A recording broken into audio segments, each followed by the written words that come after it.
Assalamualaikum warahmatullahi wabarakatuh. Bismillahirrahmanirrahim. Sunan Gunung Jati atau lebih dikenal sebagai Sayyid Al-Kamil adalah salah seorang dari Wali Songo.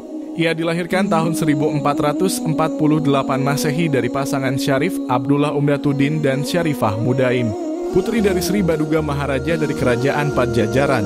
Beliau dinobatkan menjadi Tumenggung Cirebon kedua pada tahun 1479 dengan gelar Maulana Jati. Beliau juga menikahi seorang syarifah bernama Nyai Ageng Tepasari Putri dari Ki Gede Tepasan atau Arya Jaka Semprung yang merupakan keturunan Brawijaya V yang menurunkan Sultan-Sultan Cirebon. Dari pernikahan tersebut maka Sayyid Al-Kamil mendapat sebutan Syarif Hidayatullah. Nama Syarif Hidayatullah kemudian diabadikan menjadi nama Universitas Islam Negeri Syarif Hidayatullah Jakarta di daerah Tangerang Selatan, Banten. Sedangkan nama Sunan Gunung Jati diabadikan menjadi nama Universitas Islam Negeri di Bandung, yaitu Universitas Islam Negeri Sunan Gunung Jati dan Korem 063 per Sunan Gunung Jati di Cirebon. Sunan Gunung Jati lahir di Makkah Al-Mukarramah dengan nama Syarif Hidayatullah tahun 1448 Masehi. Ibunya bernama Nyai Rara Santang binti Prabu Siliwangi. Nyai Rara Santang pergi haji ke Makkah bersama kakaknya Pangeran Cakrabuana. Selama tinggal di Makkah, beliau nyantri di Syekh Bayanullah, adik Syekh Datuk Kahfi. Syekh Datuk Kahfi adalah ulama asal Makkah yang menyebarkan Islam di Cirebon. Nyai Rara Santang dan kakaknya berguru kepadanya dan gurunya tersebut yang memerintahkannya untuk segera menunaikan ibadah haji ke Makkah bersama kakaknya Pangeran Cakrabuana. Di Makkah, Nyai Rara Santang menikah dengan Syarif Abdullah Al-Hashimi yang kemudian setelah menjadi sultan bergelar Sultan Maulana Umdatuddin Al-Hashimi. Ia menguasai wilayah Bani Ismail di Mesir dan Bani Israel di Palestina. Nyai Rara Santang kemudian mendapat nama baru Syarifah Mudaim dan tinggal di Mesir bersama suami dan anaknya. Ketika berumur 20 tahun, Syarif Hidayatullah pergi ke Makkah dan nyantri di ulama-ulama Makkah. Setelah itu ia pergi ke Nusantara.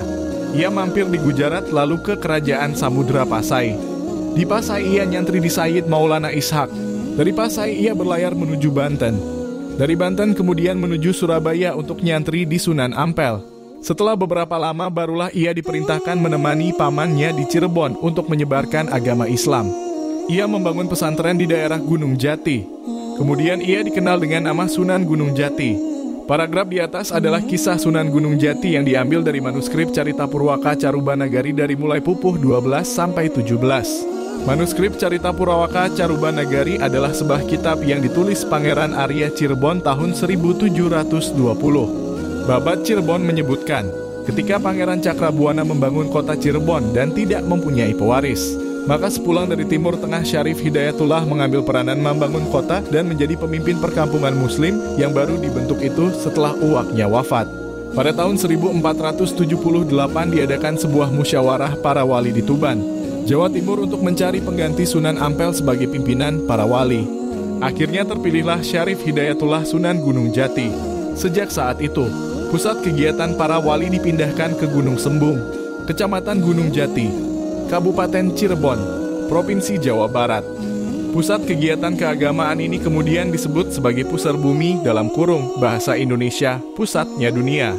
Pada tahun 1479 Masehi, kedudukan Pangeran Walang Sungsang sebagai penguasa Cirebon kemudian digantikan putra adiknya yakni Syarif Hidayatullah anak dari pernikahan Nyai Rara Santang dengan Syarif Abdullah dari Mesir yang sebelumnya menikahi Nyimas Pakungwati putri dari Pangeran Walang Sungsang dan Nyai Indang Geulis yang setelah wafat dikenal dengan sebutan Sunan Gunung Jati dengan gelar Syarif Hidayatullah bin Maulana Sultan Muhammad Syarif Abdullah dan bergelar pula sebagai Ingkang Sinuhun Kangjeng Susuhunan Jati Purba Panetap Panatagama Aulia Allah Kutubit Zaman Khalifatur Rasulullah. Syarif Hidayatullah melalui lembaga wali sangat selalu mendekati kakeknya, yakni Jaya Dewata Prabu Siliwangi agar berkenan memeluk agama Islam seperti halnya neneknya Nyai Subang Larang yang memang sudah lama menjadi seorang muslim jauh sebelum menikah dengan Prabu Siliwangi.